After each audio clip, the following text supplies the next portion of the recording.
ইরানে ইসরায়েল ও যুক্তরাষ্ট্রের যৌথ হামলার পর নিরাপত্তা ও পরিস্থিতিকে ইস্যু করে গাজা উপত্যকার সবকটি সীমান্ত পথ অনির্দিষ্টকালের জন্য বন্ধ করে দিয়েছে ইসরায়েল। ফিলিস্তিনি ভূখণ্ডে ইসরায়েলি সরকারি কার্যক্রম সমন্বয়কারী সংস্থা কোঘাট এই সিদ্ধান্তের কথা জানায়। ফলে গাজার একমাত্র আন্তর্জাতিক প্রবেশপথ রাফা সীমান্ত দিয়ে সাধারণ মানুষের যাতায়াত ও ত্রাণ সরবরাহ পুরোপুরি বন্ধ হয়ে গেছে। This is the moment for action. Do not let it pass.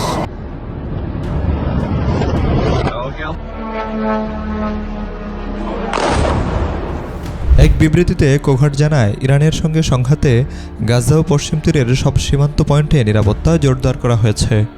পরবর্তী নির্দেশ না দেওয়া পর্যন্ত এই নিষেধাজ্ঞা বহাল থাকবে।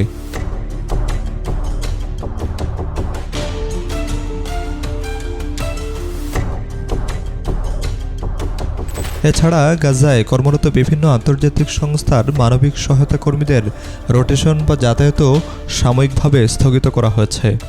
তবে ইসরায়েলের দাবি, বর্তমান সীমান্ত বন্ধের ফলে গাজার মানবিক পরিস্থিতিতে কোনো প্রভাব পড়বে না।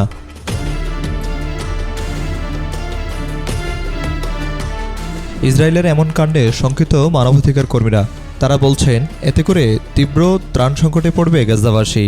গত অক্টোবর মাস থেকে তথাকথিত যুদ্ধবিরতি কার্যকর হওয়ার পর গাজায় যে পরিমাণ ত্রাণবাহী ট্রাক প্রবেশের অনুমতি পেয়েছে তা প্রয়োজনের তুলনায় অত্যন্ত নগণ্য।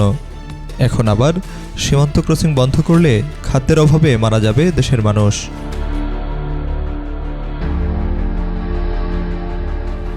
তারা বলছেন, প্রায় 20,000 গুরুতর অসুস্থ ও আহত ফিলিস্তিনি এখনও বিদেশে উন্নত চিকিৎসার অপেক্ষায় রয়েছেন।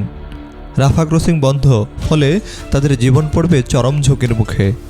এমনকি এই পদক্ষেপের ফলে গাজা উপত্যকা আবারও বহির্বিশ্ব থেকে সম্পূর্ণ বিচ্ছিন্ন হয়ে পড়েছে।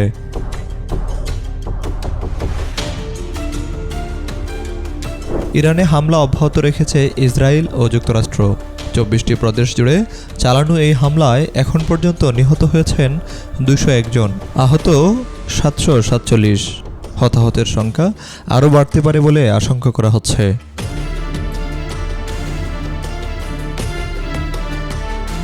জবাবে ইরানেও পাল্টা ড্রোন ও ক্ষেপণাস্ত্র হামলা চালিয়েছে মধ্যপ্রাচ্যে অবস্থিত মার্কিন সামরিক ঘাঁটিগুলোতে।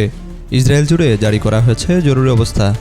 আঞ্চলিক যুদ্ধের উত্তাপ গাজার মানবিক সংকটকে আরও গভীর করতে পারে বলে আশঙ্কা করছে জাতিসংঘ সহ বিভিন্ন আন্তর্জাতিক সংস্থা।